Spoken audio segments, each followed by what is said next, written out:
Bonjour tout le monde. Bonjour. J'espère qu'on pourra commencer. Bonjour. Chez Maria, vous êtes là?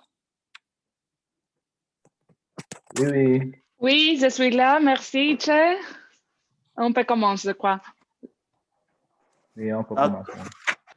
D'accord.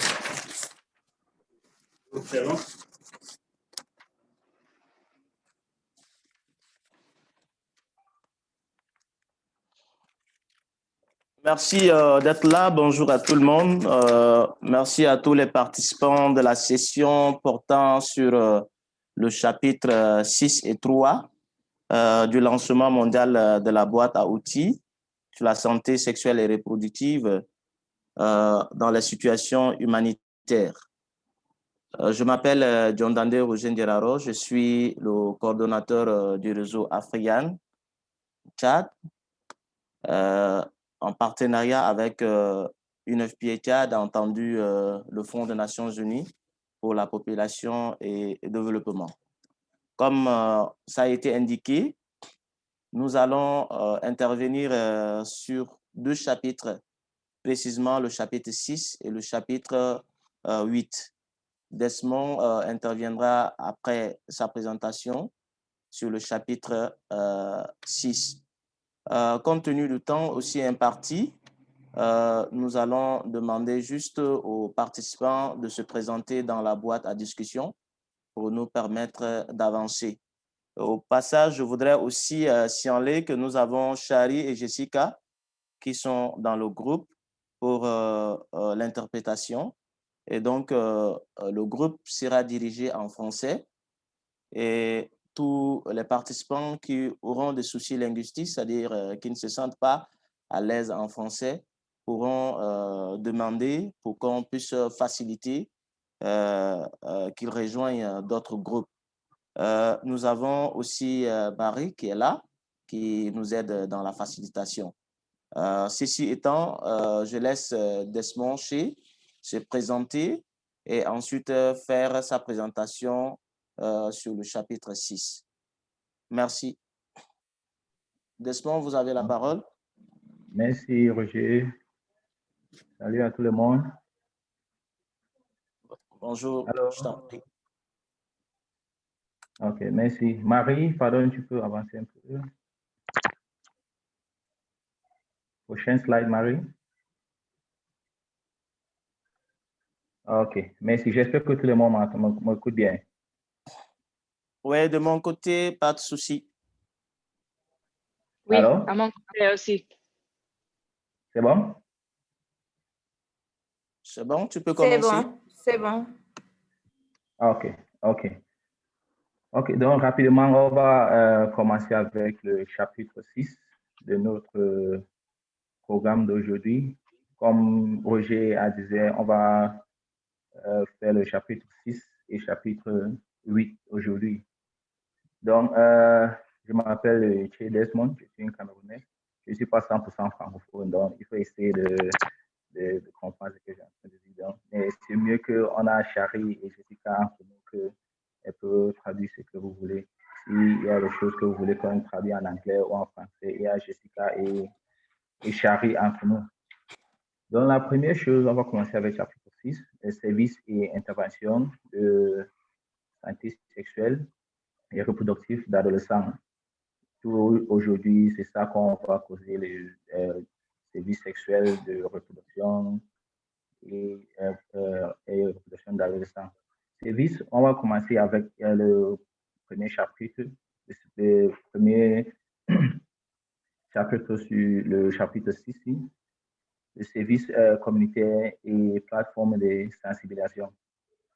Ici, cet chapitre nous donne le fournir des conseils sur les prestations de services et d'informations sur la santé sexuelle et reproductive.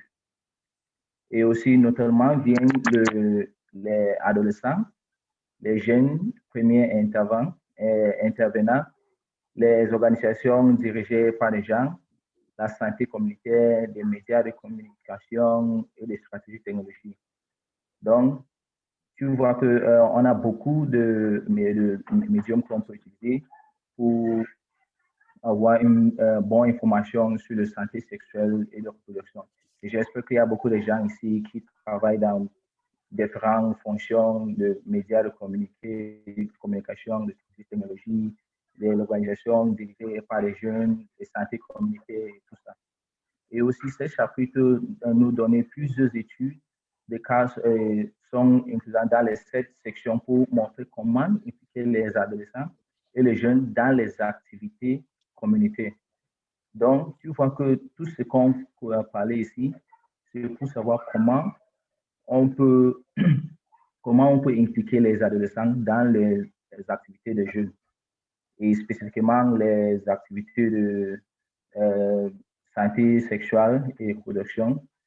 Donc, deuxièmement aussi, il y a une section de liens multisectoires et voies de référence. Cet chapitre, c'est une s'appuyant sur le chapitre 5 et allant au-delà du service de santé. Et c'est aussi, ça montre aussi comment on peut identifier les points des entrées de la santé sexuelle et reproduction d'adolescents et le lien avec les secteurs humanitaires non sanitaires. Donc, j'espère qu'il y a beaucoup de gens ici qui travaillent dans le secteur non sanitaire parce que quand on parle de santé sexuelle, beaucoup de gens croient que c'est juste pour les gens qui travaillent dans le service sanitaire, mais ce n'est pas comme ça. Même si vous travaillez dans une ONG, dans une organisation, que ce n'est pas une organisation qui font les choses de sanitaire, si c'est une organisation non sanitaire, on peut aussi utiliser cette toolkit ici pour faire un travail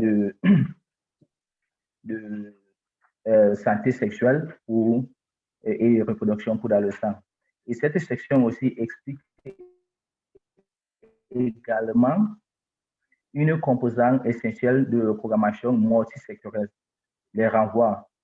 Donc, c'est seulement pour montrer, pour faire une référence aussi dans tous les secteurs et former d'utiliser outils universels à utiliser pour orienter les clients adolescents vers différents services au sein de votre organisation, aussi que vers les services d'autres échanges. Donc, on peut savoir comment on peut référer les adolescents dans notre service et dans d'autres services aussi. Parce que c'est une chose, c'est un programme d'advocation, donc ce n'est pas une chose qu'on peut travailler dans un service seul.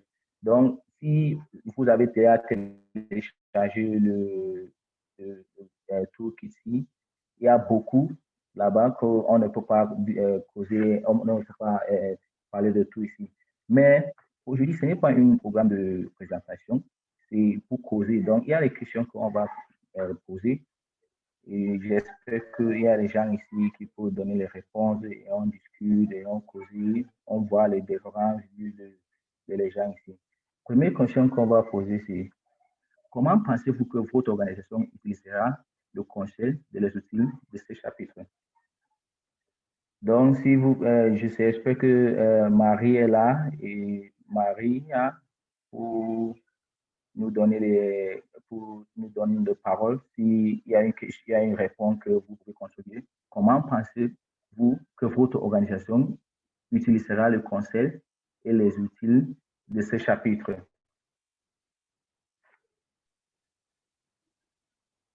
Oui, Desmond, Aussi, je préfère que les deux présentations soient faites et on revient en discussion après sur les questions. À ce moment, c'est Maria. Il n'y a pas une question dans le chat box, mais s'il y a quelqu'un qui veut ajouter leur question dans le chat box, s'il vous plaît, oui. allez. Je vais faire le monitoring de chat box et on peut continuer à faire toute la discussion à la fin s'il n'y a pas maintenant quelques questions de votre participant. OK. Donc, par exemple, il y a tant qu'on peut utiliser le conseil pour impliquer les jeunes dans les activités humanitaires. Et tout ça, et aussi, on peut utiliser une outil multisectorale pour travailler avec les secteurs non liés à la santé pour voir où vous pouvez intégrer les activités de santé sexuelle et reproduction dans les deux. Et il y a une autre question qu'on va poser. Si après il y a des réponses, tu peux mettre ça dans le chat box, ou s'il y a une contribution, il y a une question qu'on peut voir, tu peux poser. Maintenant, on voit qu'il existe des orientations limitées sur les grandes organisations ou les donateurs qui s'associent avec les organisations dirigées par des jeunes et des organisations communautaires au service de gens dans le contexte humanitaire. Donc, comment pouvons-nous utiliser la boîte à utiliser pour plaider pour davantage de ce travail? Parce qu'il n'y a pas beaucoup d'organisations qui pouvaient nous donner comme l'agent ou comme les grandes organisations ou les donateurs qui se soutiennent avec des organisations dirigées. Donc, comment pouvons-nous utiliser la boîte à utile pour plaider pour davantage de ce travail? Parce que j'espère que beaucoup de gens ici travaillent dans l'organisation, qu'on voulait que si c'est possible, on peut intégrer cette cours, on peut intégrer cette idée dans notre organisation. Donc, comment pouvez-nous utiliser la boîte à utiliser pour plaider pour davantage de ce travail?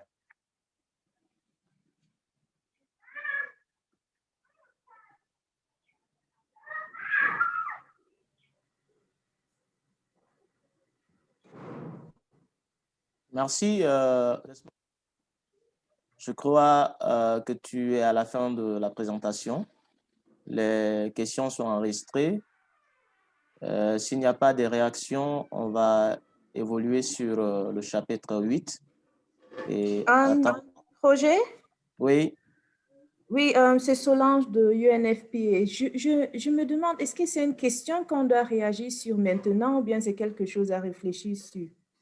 Je crois que vous pouvez répondre d'une manière ou d'une autre à la boîte à discussion pour le moment.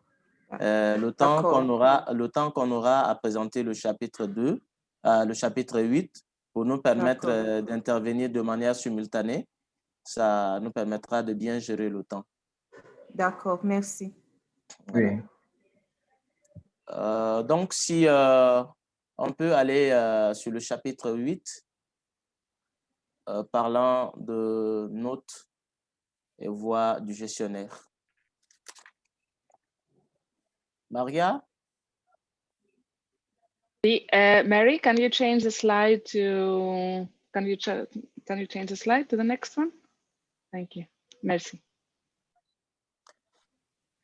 Alors, oui, comme nous l'avons dit, le chapitre 8 porte sur les notes et outils d'orientation du gestionnaire. C'est un chapitre, c'est un court chapitre qui est axé sur 5 points principaux que déjà vous remarquez sur le partage. Nous avons au premier point les différents rôles que devait jouer ou doit jouer le gestionnaire lors d'une urgence. Nous savons que quand il y a une urgence, il y a une nécessité pour le gestionnaire peut-être de s'appuyer sur, n'est-ce pas, les bonnes ressources humaines afin de réagir ou d'intervenir urgemment en ce qui concerne la santé de reproduction et santé sexuelle des adolescents et de jeunes. Abordons cette question, nous revenons même au point 2 qui parle du staff ou bien le recrutement du staff. Et donc, c'est un peu réfléchir à qui peut faire le travail, à qui nous pouvons confier la tâche et sur quoi nous devons nous baser pour intervenir lors de l'urgence. Le troisième point, c'est le recrutement, le soutien et la responsabilité.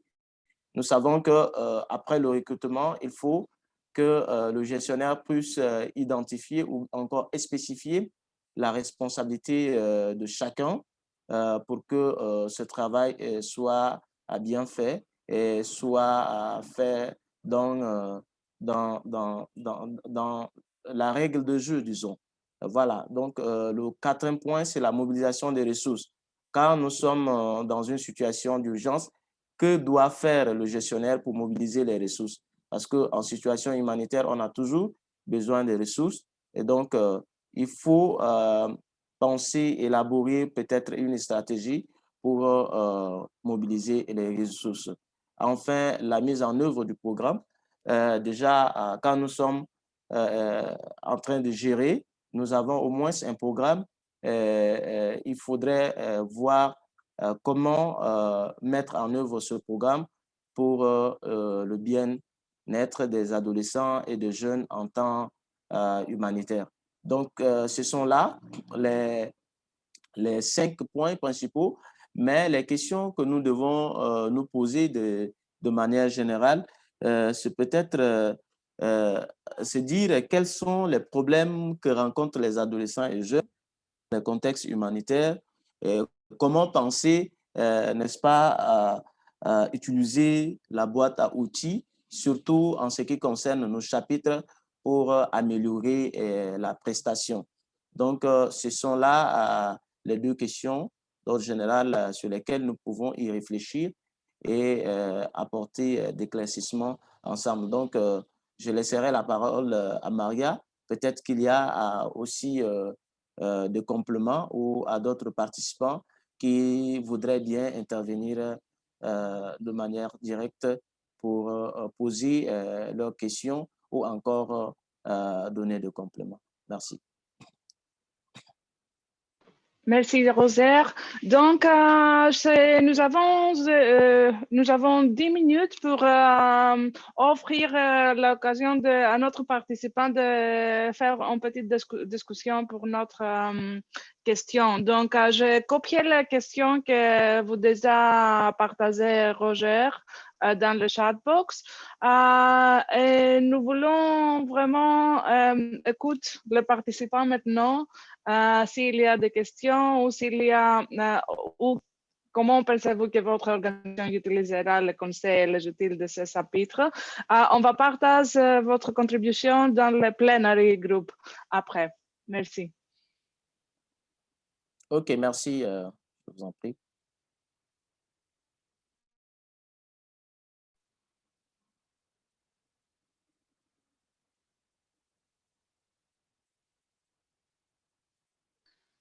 Oui, alors peut-être Roger et aussi Che, vous voulez partager de quelques exemples pour les organisations, comment une organisation peut utiliser.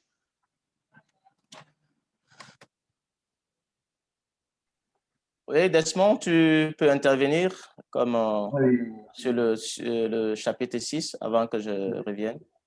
Ok, oui. Donc, oui, par exemple, si on peut utiliser donc des conseils pour impliquer les jeunes dans les activités humanitaires. Donc, vous voyez que cet chapitre, c'est un grand chapitre. Donc, il y a beaucoup de cas, il y a beaucoup d'exemples qu'on a utilisés là-bas. Il y a l'exemple de Bolivia, il y a l'exemple de l'autre pays d'Afrique. Et aussi, on peut utiliser un outil multisectoral pour travailler avec des secteurs non liés et de santé pour voir où vous pouvez intégrer les activités de santé sexuelle et reproductive dans les lieux et les services qui bénéficient aux adolescents et des jeunes aussi. Donc, à la fin, on voit que tout ce qu'on est en train de dire, notre priorité, c'est les jeunes et les adolescents dans une région humanitaire comme notre pays aussi. Parce que là où il y a une guerre depuis 4 années dans notre pays. Et tout ce qu'on causé aujourd'hui, tout ce qu'on discute aujourd'hui, et même tout ce qu'on dans les différents chapitres. Et la première question qu'on a posée avant, quels sont les problèmes que les gens qui sont dans les régions humanitaires souffrent. Donc, tout ça, c'est les choses qu'on vit tous les jours.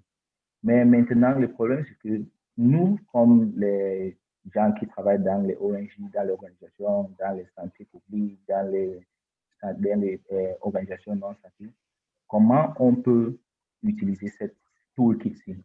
En anglais, on appelle ça toolkit. How can we be able to use the toolkit and integrate some of these concepts into our organization? That's one of the most important things. And of course, at the end, the idea is being able to use the youth and the adolescents to be able to create this concept. And just use at the level of this launch, is one of a very great way, because majority of the activities of this launch are being carried out by the youth. So from here, it's really a way of empowering youth, of creating that awareness, which is something that we can be able to do at our various organizations, and being able to select some of these youth to do an intra and inter-organization activities in order to be able to empower them and create this awareness of sexual and reproductive health, especially in humanitarian settings. Over to you, Roger. Oui, merci. Merci. Bien, moi, je pourrais peut-être dire en ce qui concerne la gestion des ressources humaines, surtout, en milieu jeune, beaucoup plus, c'est le volontariat qui prime, parce que les organisations de jeunes, ce sont des organisations qui, quelquefois, n'ont pas de moyens conséquents pour recruter ou encore engager des jeunes sur le terrain à intervenir. Mais les jeunes, de temps en temps, sont impliqués dans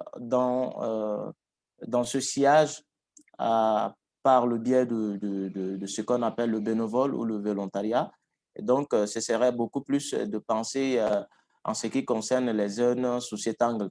Mais pour des ONG bien identifiées, bien structurées, ou encore des institutions étatiques ou para-étatiques qui interviennent dans ce domaine, ce serait idéal de penser à qui fait le travail, parce que déjà, quand on envoie des gens qui n'ont pas le profil de l'expérience pour intervenir, ce serait difficile de gérer l'urgence. Donc, ce serait important de faire cela.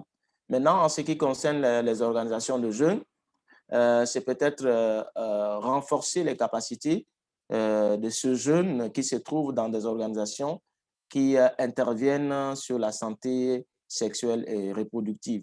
Je peux donner un exemple. Au Tchad, nous avons eu à réaliser une activité ordinaire sur la santé sexuelle et reproductive. Et donc, avant de faire ce travail, vous savez tous qu'il y a parfois des jeunes qui sont un peu réticents à cette thématique santé sexuelle et reproductive. Mais là, il faut travailler ces jeunes-là avant de les envoyer au terrain. Il faut peut-être renforcer leurs capacités, il faut leur donner les moyens nécessaires en termes d'outils pour qu'ils puissent descendre sur le terrain et faire le travail respectivement à l'objectif qui est fixé. Donc, ce sont là quelques éléments que je donne en supplémentaire sur le chapitre 8.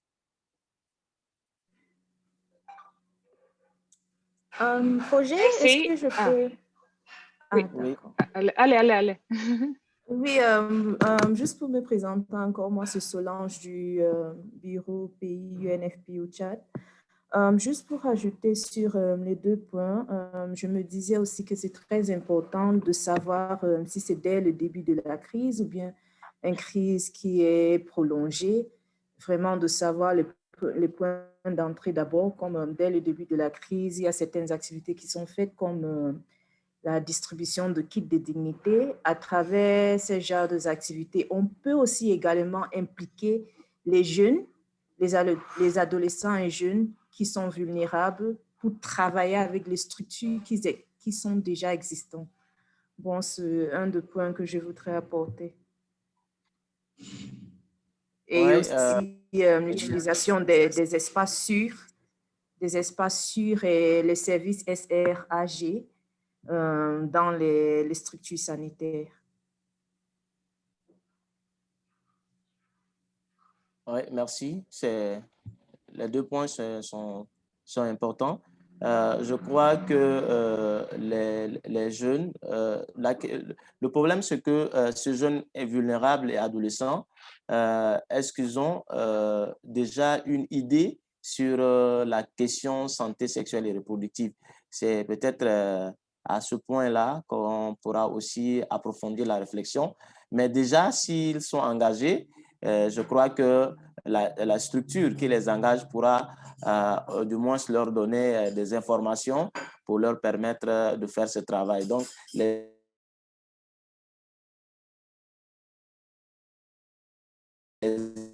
impliquer, ce serait aussi bien parce qu'ils sont dans la crise, ils maîtrisent faire le travail aisément.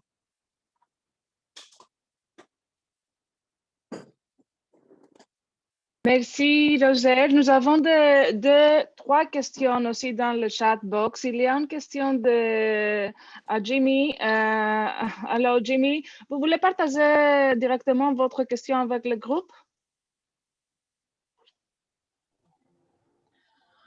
Bonjour tout le monde. Donc, moi, c'est Jimmy.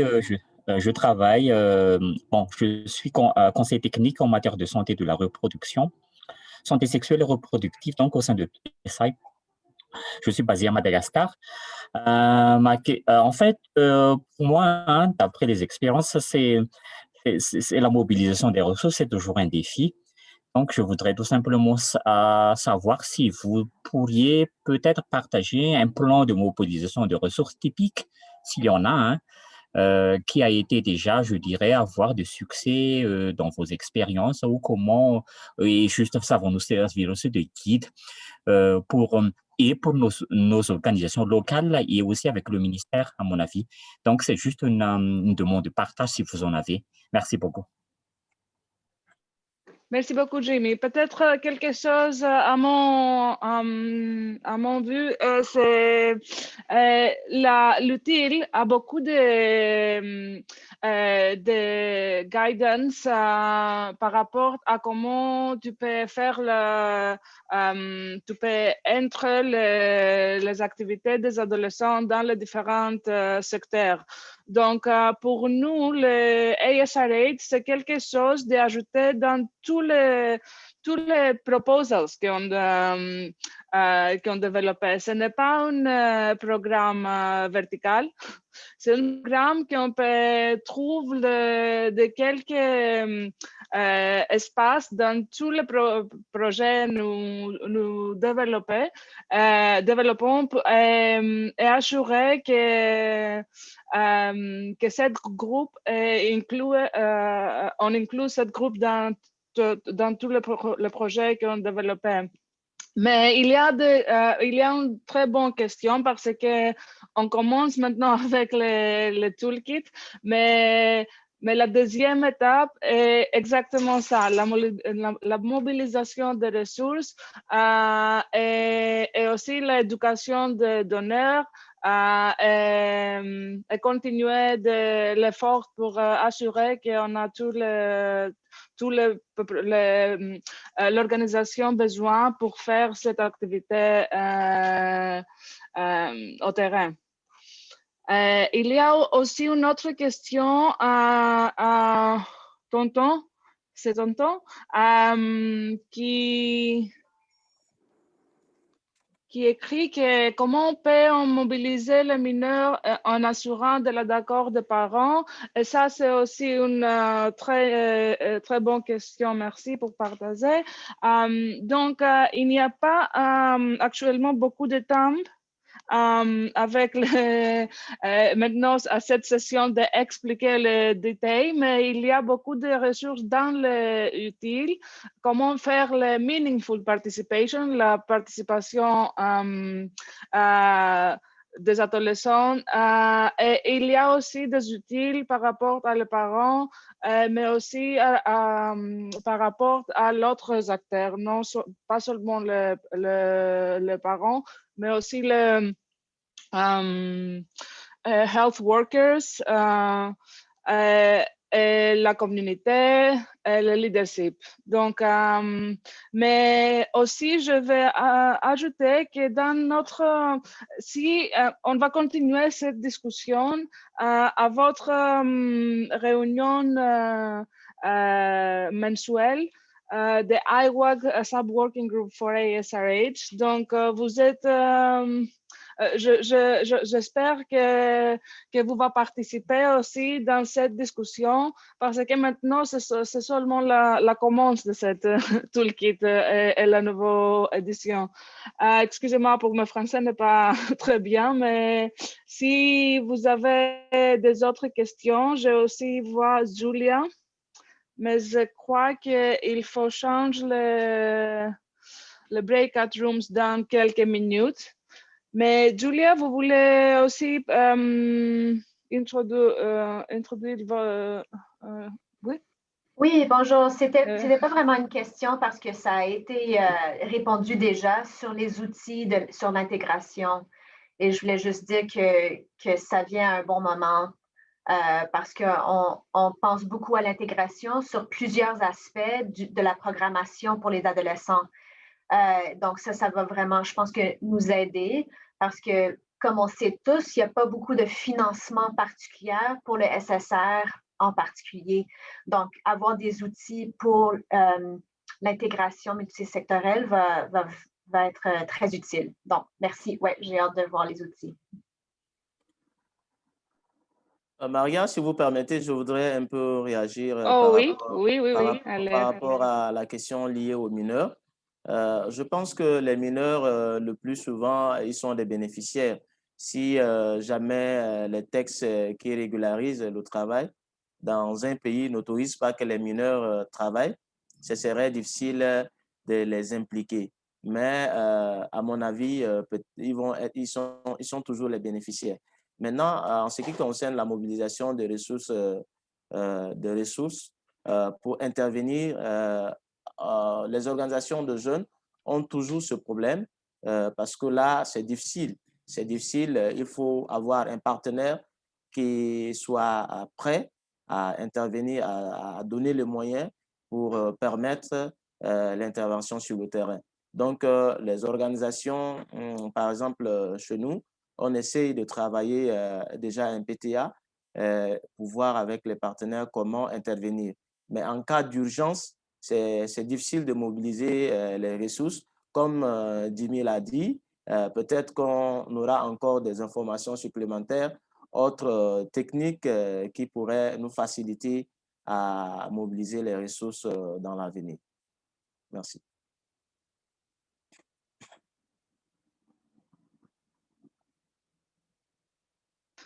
Est-ce qu'il y a d'autres choses que vous voulez aussi ajouter dans cette discussion?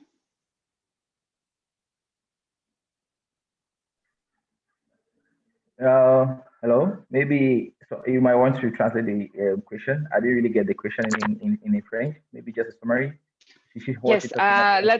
Yes, let me. So, and please, like others can help also.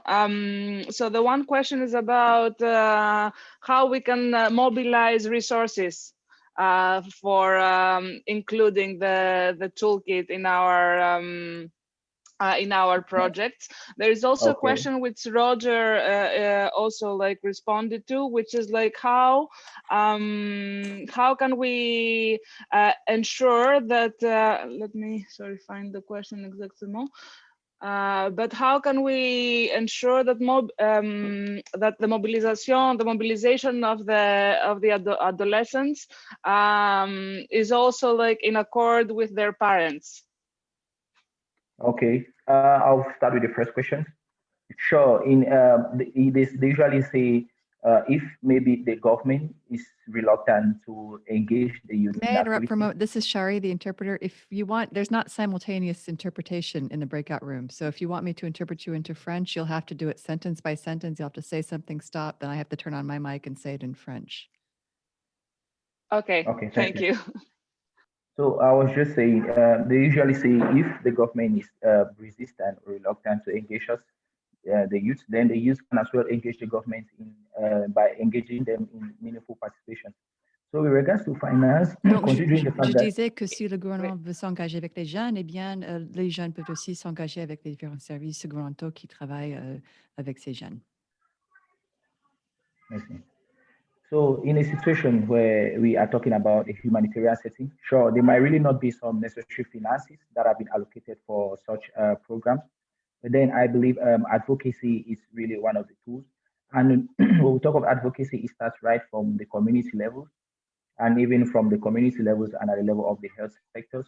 So I believe if the awareness is being created from the community levels and at the health sectors and even at the family levels to the divisional levels, the regional levels and nationally, I believe it's all about creating an awareness and not just creating awareness from outside. Je dois vous arrêter pour l'interprétation si vous voulez. Je disais que si dans une situation d'urgence humanitaire ou de crise, s'il n'y a pas de ressources disponibles pour ces programmes, ces activités, je pense que le plaidoyer, c'est vraiment l'outil le plus important et on peut donc sensibiliser les gens au niveau communautaire, dans les familles, dans les institutions. Donc, le plaidoyer, c'est vraiment l'aspect le plus important. Yeah. So I think that's the most, because if we start from that level, then there'll definitely be at the level of maybe the financial support can be able to come in at that point, and we see how we can move on. And now talking about Jimmy's question. Donc, si on commence à ce niveau-là avec le plaidoyer et sensibilisation, ensuite, après, question des finances pourrait donc rentrer en jeu. Maintenant, pour répondre à la question de Jimmy.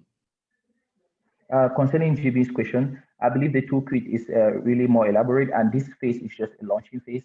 I believe after this phase now, there will be the phase of maybe being able to integrate these toolkits in different sectors. And of course, it will be at level of mobilization of resources and of course, education of donors after the launching. So I would just recommend Jimmy.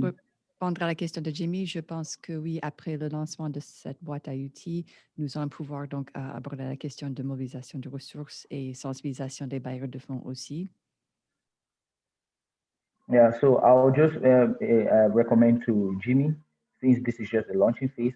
Of course, there is no document that has been outlined for mobilization to be shared. So after this phase now, there will definitely be the phase of introducing the toolkit into the different stakeholders or the different responsible sectors of the community. And I believe that's the way we can go about it. Donc, pour l'instant, il n'y a pas de document portant sur la mobilisation de ressources, mais on est vraiment aux phases du lancement. Mais après le lancement, nous allons pouvoir donc partager ce document avec les bailleurs de fonds et d'autres organisations. Et ensuite, on va arriver au niveau au stade de mobilisation de ressources. Thank you. Merci. Nous avons seulement quelques secondes. Donc, si vous, Roger et Che, vous voulez dire de quelques derniers mots, c'est le moment. OK, je voudrais, pour ma part, dire merci à tout le monde. Je crois que cette occasion nous permet de nous approprier quelques éléments de la boîte à outils.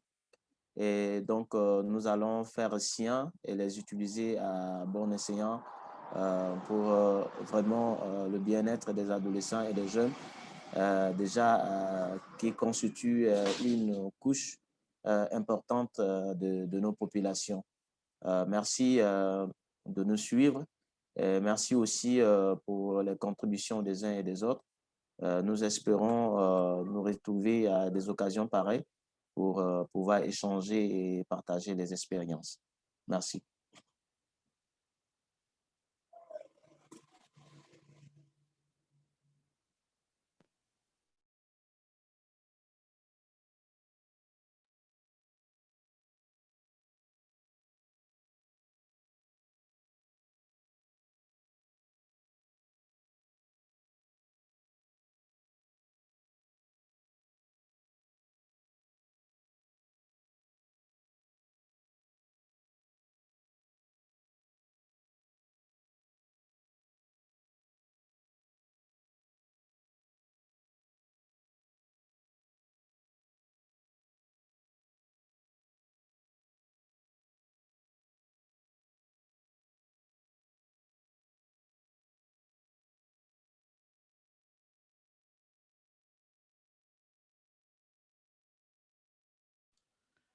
Hi, Jessica Shari, just testing your own French. Hear you, Shari? Jessica?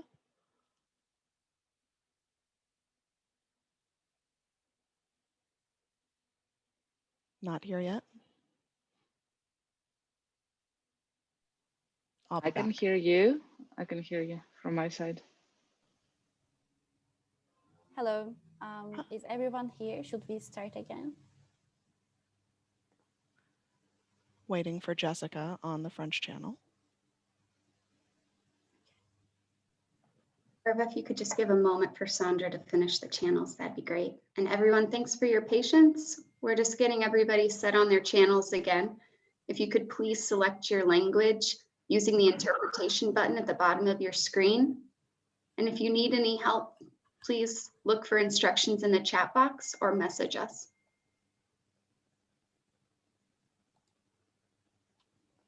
Sandra, just let us know when you're all set and we can get started again. Thank you everyone for your patience. Fantastic. I hear you, Jessica.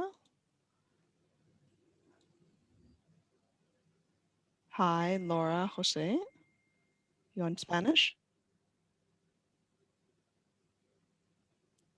Laura, do you hear me on Spanish? Okay. Jose? All right,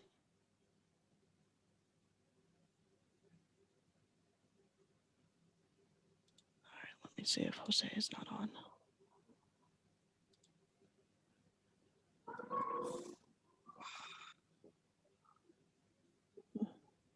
Jose is muted. I'll take care of that.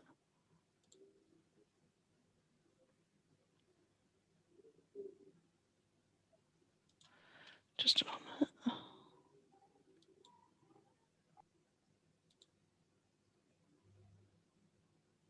Hello, I can hear you on Spanish.